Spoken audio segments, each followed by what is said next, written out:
Assalamualaikum warahmatullahi wabarakatuh.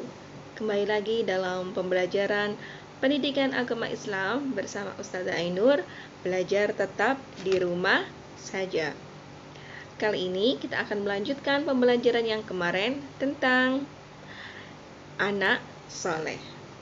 Baik anak-anakku, mari kita buka pembelajaran PAI pada pagi hari ini dengan membaca doa. Bismillahirrahmanirrahim. Rabbi zidni ilma warzuqni fahma birahmatika ya arhamar rahimin. Baik, kemarin kita sudah mengenal ciri-ciri anak soleh yang pertama, yaitu jujur. Jujur kepada diri sendiri, kepada orang tua, kepada guru, kepada Allah Subhanahu wa Ta'ala. Hari ini ciri-ciri anak soleh apa ya Ustazah? Silakan dibuka buku paket PAI halaman 23. Ya, baik. Yang kedua, yakni menghormati kepada orang tua dan guru. Kita tahu semuanya bahwa bentuk penghormatan kepada guru dan orang tua baik di sekolah maupun di rumah adalah contohnya seperti ini. Ya, sebelum berangkat sekolah, keluar, tetap kita meminta izin. Oke, selanjutnya kemudian apalagi sih bentuk-bentuk hormat kepada orang tua? Nah, bisa juga bentuk penghormatan kita kepada orang tua adalah dengan cara membantu pekerjaan orang tua di rumah. Contohnya, kita sedang masa pandemi nih, kita belajar di rumah. Berarti cara menghormatinya adalah kita melaksanakan perintah dan melaksanakan juga nasihat-nasihat beliau ketika belajar online. Waktunya udah jam 7 nih, kalian masih tidur, kalian masih asik ke game. Nah, ya, jadi kalian harus on time, harus bisa memanage waktu dengan baik.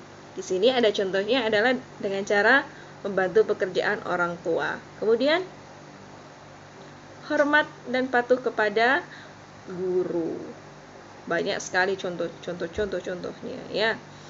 Kalau dalam masa pandemi seperti ini gimana Ustazah contoh hormat kepada patuh sama guru? Kita kan nggak ketemu, kita kan nggak berjumpa. Cara menghormatinya seperti apa?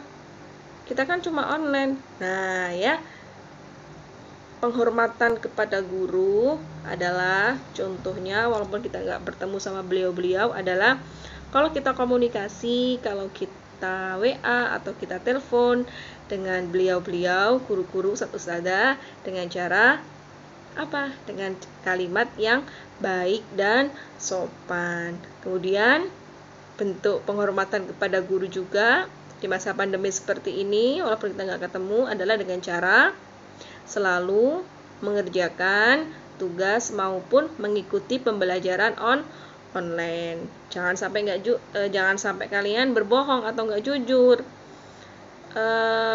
Hari ini tugasnya ABCD, ternyata sampai molor sampai 2 minggu ataupun sampai bertumpuk-tumpuk ya. Itu contoh yang tidak baik. Ustazah Ainur harap anak-anak kelas 5 semuanya bisa disiplin waktu, bisa disiplin agar kita bisa melaksanakan amalan atau ciri-ciri anak soleh, yaitu hormat dan patuh kepada guru. Kemudian mengapa harus hormat dan patuh kepada guru? Ya, kita tahu semua bahwa guru adalah pengganti orang tua kita di sekolah. Banyak hal yang dapat kita peroleh dari seorang guru, mendapatkan ilmu pengetahuan, keteladanan, ya. Guru telah mengajari dan membimbing kita beribadah, membaca Al-Quran, belajar apa yang kita sukai, ya, selalu mendengarkan curhatan kita, selalu mendengarkan keluh kesah kita.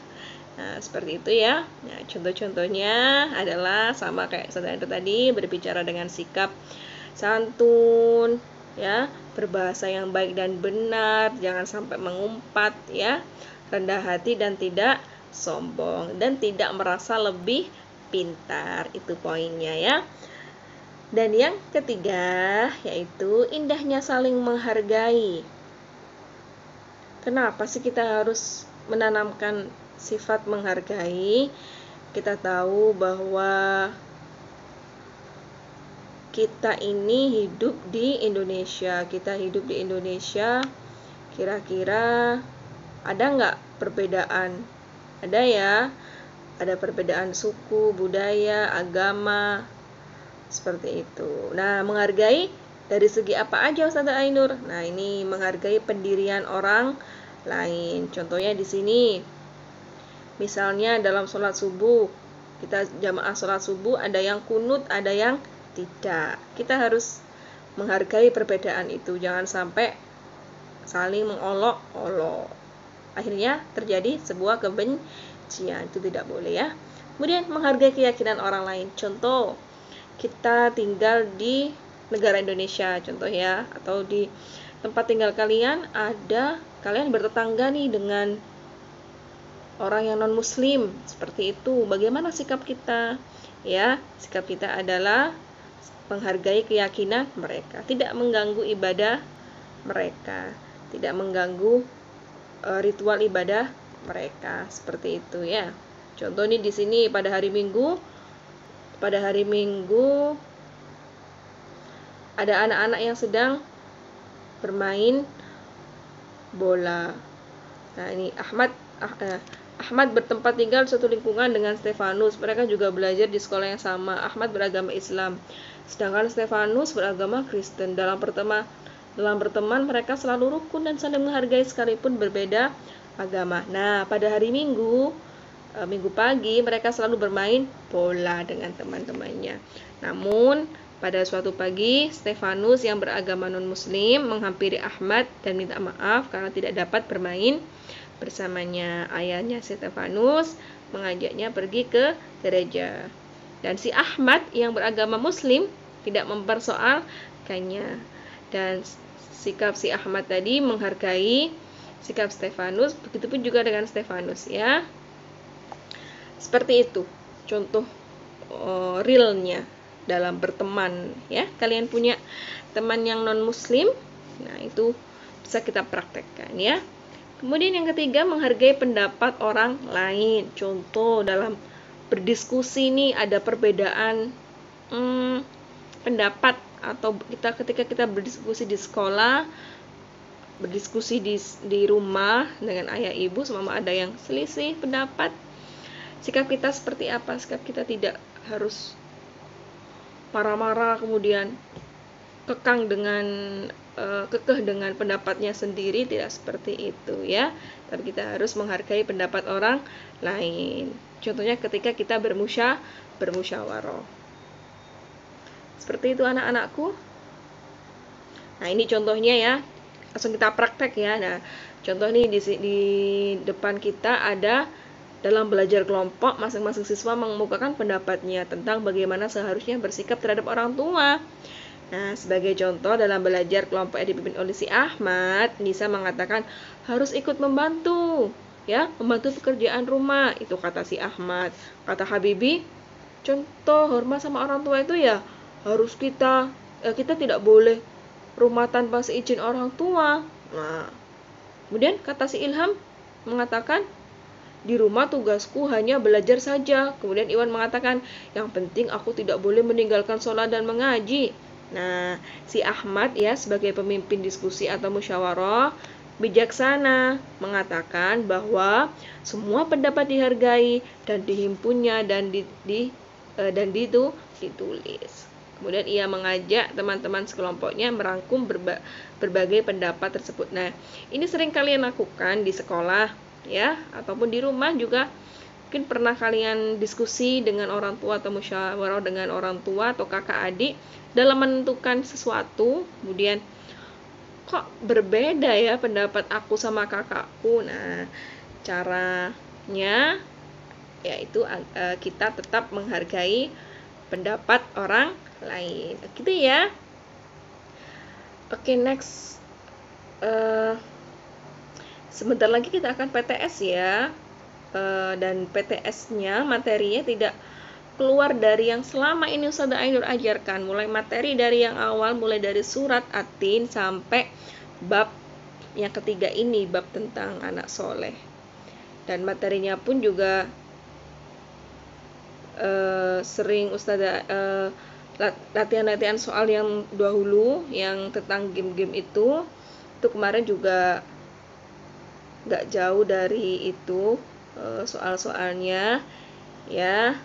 Oke, Ustazah Ainur harap kalian tetap semangat, tetap disiplin dalam menjalankan pembelajaran online dari rumah. Jangan meremehkan, ingat, jangan mudah meremehkan pelajaran.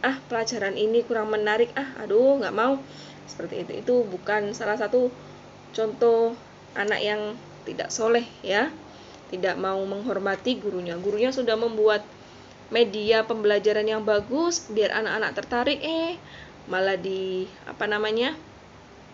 istilahnya diacukan, nggak direken ya, seperti itu. Ustazah Ainur harap anak-anak kelas 5 semuanya rajin, disiplin, dan tetap semangat belajar walaupun di rumah. Oke, tugas dari Ustazah Ainur, tugas laki Ustazah Iya ya, sebagai feedback dari materi hari ini, karena minggu depan kita sudah PTS, penilaian tengah semester.